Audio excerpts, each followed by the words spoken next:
This video is brought to you by Mahalakshmi Jewelers in association with Mobile Masters, Frespresso, Coffee Shop, Tafia Kitchen, Supermarket and by Madira Chicken World. दिन तक उनके साथ रहा, लेकिन मेरा दिल गवारा नहीं दिया। वो शख्स झूठा नहीं हो सकता जिसने मुझसे वादा किया मैं कल 8 दिन में आऊंगा। वो चले गए, मैंने आज तक उनकी तस्वीर, उनके चेहरे को, उनके करीब जाके उनका जनाजा नहीं देखा, हालांकि उनके पैरों में खड़ा था। मेरे दिल में ये ख्याल था, इस लीडर ने मुझसे वादा किया है 8 दिन बाद आऊंगा। मैं 8 दिन आज भी वही इंतजार में हूँ कि अगर वो 8 दिन के बाद इलियास से पाकवान की शक्ल में खबर इस्लाम आता है,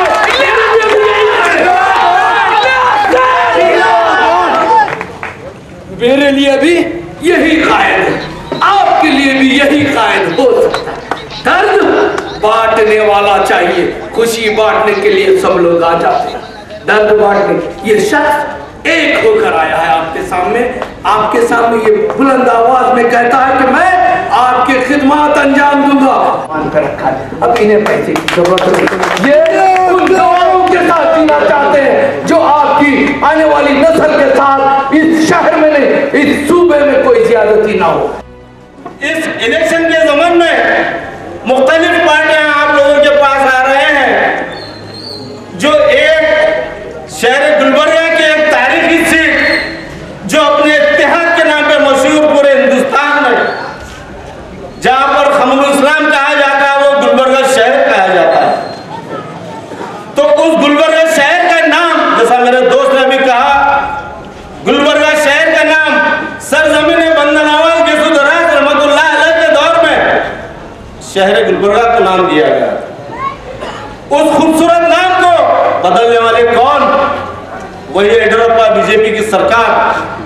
4 मुसलमान 1978 में जब ठहरे थे तो जीत कर खमरुल इस्लाम साहब आए थे।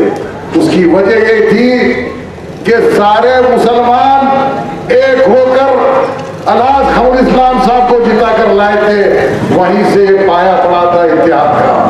आज फिर वही वक्त आ गया है सन 1978 का। आज भी शहर के हालात 1978 जैसे हैं, आज के हालात भी ऐसे हैं कि जिधर नजर डालो मुसलमान हर पार्टी से लगे हुए हैं, चाहे वो जनता दल हो चाहे MIM हो। तो ऐसे हालात में हमको मुत्तहिद रहकर फिर वही सबूत देना है जो 1978 में हम दिए थे। इसी सबूत को हमें फिर से इस शहर को देना है ताकि आने वाले दिनों में जो नुमाइंदगी करे वो शख्स कैसा हो, कौम और मिल्लत से हमदर्द हो और कौम और मिल्लत की फिक्र करने वाला हो। कौम और मिल्लत से हमदर्द रखने वाला, वो फिक्र करने वाला और खिदमत की नीयत रखने वाला वो इलियास सेठ है जो आपके सामने इस बार कांग्रेस से जो है ना उम्मीदवार के। जब से मैं सुन रहा था मेरे बारे में आप लोगों के सामने मेरी तारीफ भी कर रहे थे और मेरी नसीहत भी कर रहे थे, मैं तारीफ से तो इतना खुश नहीं हुआ लेकिन नसीहत से बहुत खुश हुआ।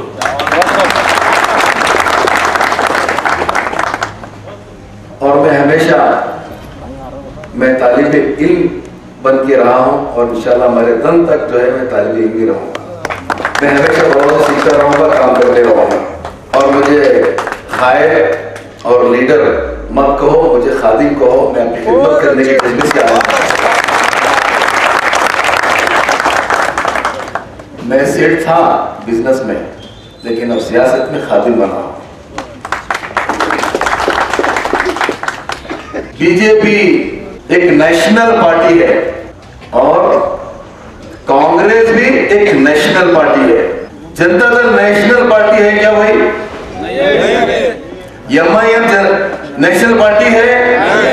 SGPI नेशनल पार्टी है? तो एक नेशनल पार्टी को हराने के लिए एक नेशनल पार्टी ही चाहिए ना भाई। तो लिहाजा हम सब कांग्रेस का साथ देना चाहिए, क्योंकि हमारे सामने बीजेपी है और बीजेपी के अज़ाइम और उनकी जो सोच है खास तौर पे मुसलमानों के लिए हमारे पास जनता दल और MIM जो हमारे आपस में मुसलमानों में जो अपने आप को सेकुलर बोलकर हमारे बीच में आ रहे हैं। मैं जानता हूँ नासिर उस्ताद साहब भी हैं, एक बार हारे, उनके अब्बा भी 2 बार हारे, मुझे अफसोस है उसके बारे में, 3 बार। लेकिन क्या है भाई, आप गलत पार्टी चुने हैं, आप गलत पार्टी चुने हैं आप, क्योंकि जनता दल कभी भी बीजेपी से हाथ मिला था। तो आप आओ ना कांग्रेस में, मैं इससे पहले भी बोला आप तो मजाक उड़ाए, अरे मेरे को कांग्रेस में बुला रहे, अरे आओ भाई, आओ कांग्रेस में आओ, आप ही टिकट पूछो, क्योंकि कांग्रेस पार्टी के साथ देना जरूरी है आज के हिंदुस्तान के हालत के हिसाब से। क्योंकि बेंगलुरु में आज ही एक मीटिंग हुई, हर मसलक के हर जमात के लोग बैठे थे वहां पर, इससे पहले 1 महीना पहले भी मीटिंग हुई थी। वहां पर हमेशा इलेक्शन से पहले पूरे जो है जमातें बैठ के तय करते कि भाई कौन से पार्टी को साथ देना चाहिए। हमेशा ये तय करते थे कि सेकुलर पार्टी को वोट देना चाहिए, लेकिन इस बार वैसी गलती नहीं करे वो लोग, सेकुलर पार्टी को वोट देना बोल के फैसला नहीं करे।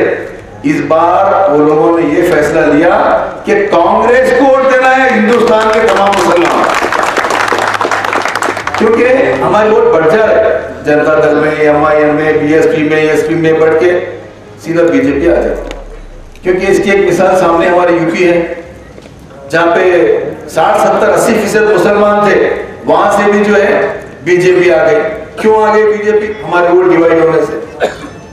तो उसने जो है हमारे बड़े सब जितने भी हमारे मसले हिंदू मुसलमान को लड़ा के ये लोग जो अपनी मफाद से आगे, मफाद परस्ती से अपनी हुकूमतें जो चला रहे हैं, हिंदू भी समझ चुका है कि हिंदू भी खुश नहीं है, हिंदू भी बीजेपी से खुश नहीं है, हिंदू खुद भी बहुत परेशान है। जाके गुजरात में देखिए आप, तकरीबन हिंदू जो है कांग्रेस को वोट दी इस बार। सिर्फ शहर में जो है वो अमित शाह आके मीटिंग लिया पूरे व्यापारियों की, अगर तुम सब लोग अगर कांग्रेस को वोट देंगे तो मैं इनकम टैक्स का रेड कराऊंगा आप लोगों के ऊपर। मैं धमकी दिया पूरे व्यापारियों को, मजबूरन वो लोग जो बीजेपी को वोट दिए। जैसा कर्नाटक में भी जो है रेड हुआ, कई लोगों के ऊपर हुआ, इसके अंदर मैं भी हूं, मेरे ऊपर भी रेड हुआ, सिर्फ सियासत में आने की वजह से, और कोई वजह नहीं मेरे पर रेड होने का। इतनी बड़ी रेड हुई मेरे पास, 40 आदमी 3 दिन तक मेरे घर पे थे, कोल्ड स्टोरेज में, घर पे 40 आदमी पूरा मेरे घर में। मुझे खुद ऐसा खैर खाने में जैसा बंद रखे थे, पूरे मोबाइल बंद, कोई आ नहीं सकता, जा नहीं सकता, घर के अंदर पूरा 3 दिन तक। तो इतनी तकलीफ, इतनी परेशानी थी, ये समझे थे कि भाई फिर अब सियासत छोड़ के वापस फिर घर में बैठेंगे समझ रहे थे। लेकिन वो जिस दिन खत्म हुई इनकी रेड, उसके दूसरे दिन बहुत बड़ा प्रोग्राम करके मैं फिर मैदान में आया। ऐसे 100 रेड करो बीजेपी वालों में डरने वाला नहीं हूँ, मैं पीछे हटने वाला नहीं हूँ। इंशाल्लाह एक बार आगे बढ़ चुका हूँ, पीछे पलट के नहीं देखूंगा, आगे बढ़ते रहूंगा, काम करते रहूंगा। क्योंकि मेरे साथ में आप जैसे लोग हैं, तो मैं कैसा पीछे हट सकता हूँ? इंशाल्लाह मैं पीछे नहीं हटूंगा, आगे बढ़ूंगा, आप लोग मेरा साथ देना।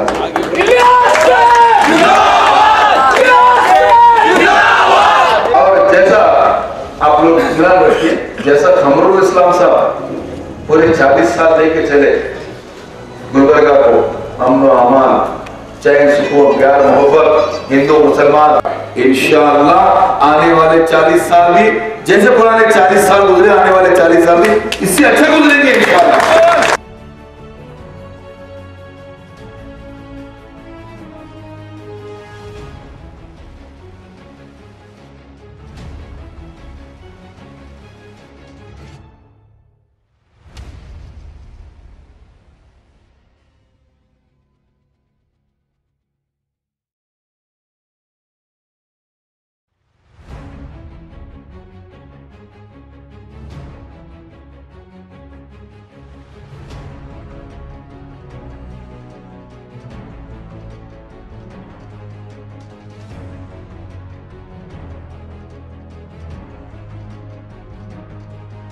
This video is brought to you by Mahalakshmi Jewelers in association with Mobile Masters, Frespresso, Coffee Shop, Tafia Kitchen, Supermarket and by Madina Chicken World.